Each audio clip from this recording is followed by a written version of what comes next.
about financial markets. We begin with the question of what is finance? Finance is the study of how people allocate their resources over time under conditions of uncertainty. So if you think about it, this definition sounds pretty similar to the definition of economics. In finance, people also allocate their resources, but before we had in the world of scarcity, here we're talking in the conditions of uncertainty. So finance deals with the allocation of resources, such as money, a lot of times, in the conditions of uncertainty or risks. So let's talk about the basics. Time value of money is one of the most important concepts when it comes to finance. Time value of money tells us that unit of currency today is worth more than the same unit of currency tomorrow. And not just because of the inflation. Simply, we value $100 today much more than $100 tomorrow. Don't believe me? Ask yourself. Would you rather have a present of $100 today or a year from today? Most likely today.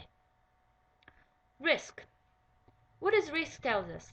Risk tells us that not all assets are created equal, meaning that the more risk you have, the more return you probably to get.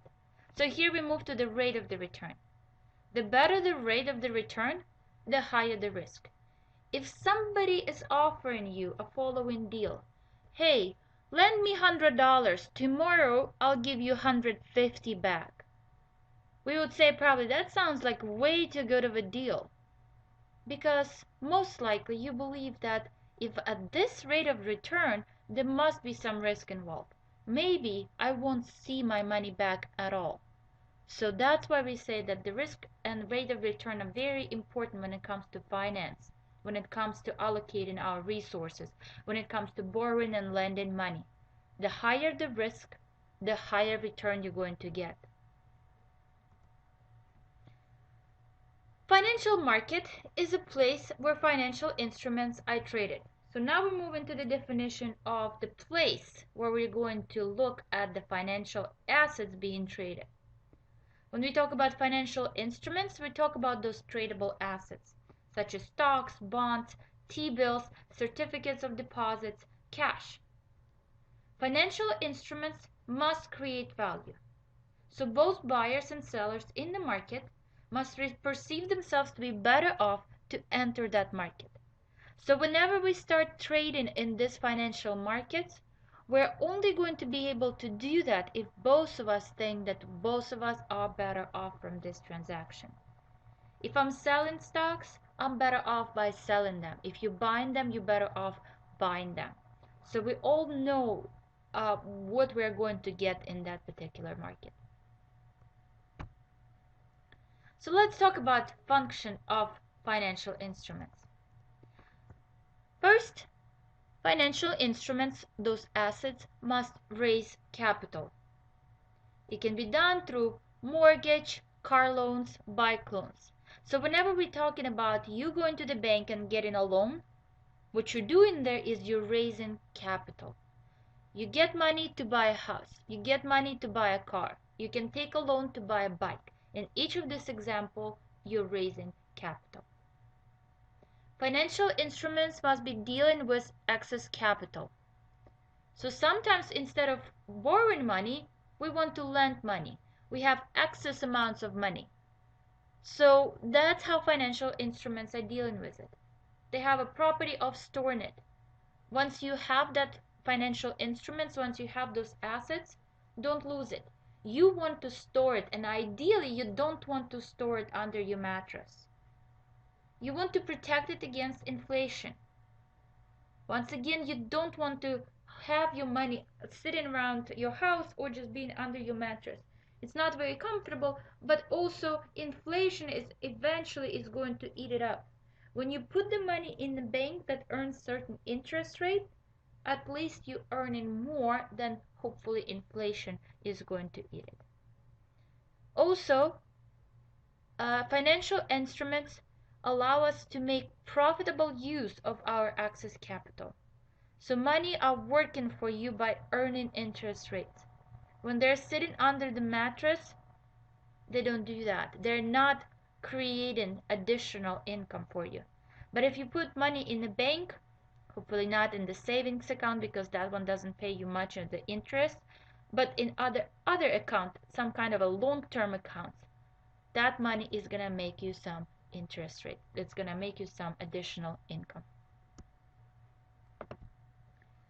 Financial instruments also allow us to insure against, also insuring us against risk. There's different financial instruments such as future cost contracts, catastrophe bonds, mutual funds, and credit default swaps that protect us against risk. How does it work? How do future contracts work? Future contracts allow us to agree upon a price before the good is produced. So farmers are able to sell corn before they harvest it. Well, what kind of risk is involved when it comes to selling corn? Farmers don't really know how much corn is going to be available. If there's too much corn available, the price may be way too low. If there's only a small amount of corn available, the price may be pretty high, which is good for farmer. But this future contract allows him to sell the corn before he gets to the point where he knows exactly about the price. So he's going to pick the price somewhere in between. In some cases he may lose, in some cases he may win, but overall this future contract allows him to determine the price that is going to be beneficial to him in case of the large harvest where the prices in the market is way too low. Catastrophe bonds. Those are the securities that transfer risk from sponsor to investor.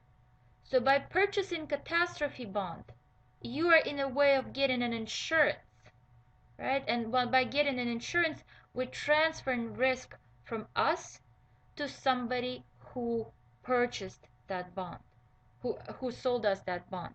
So in a way, I'm paying somebody money in order if something bad happens, they're going to bear the risk as well. How do mutual funds insure us against risk?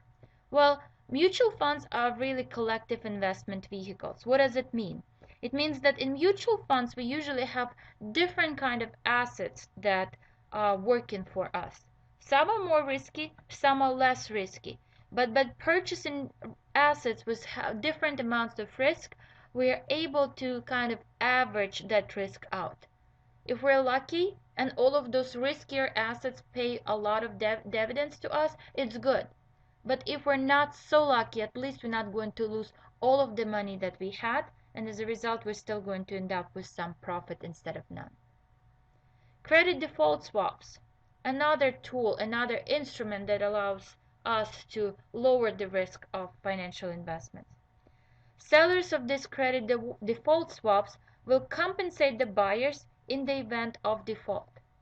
When somebody borrows money from me and I have some doubts that they're actually going to pay me back, what I can do, I can buy this credit default swap.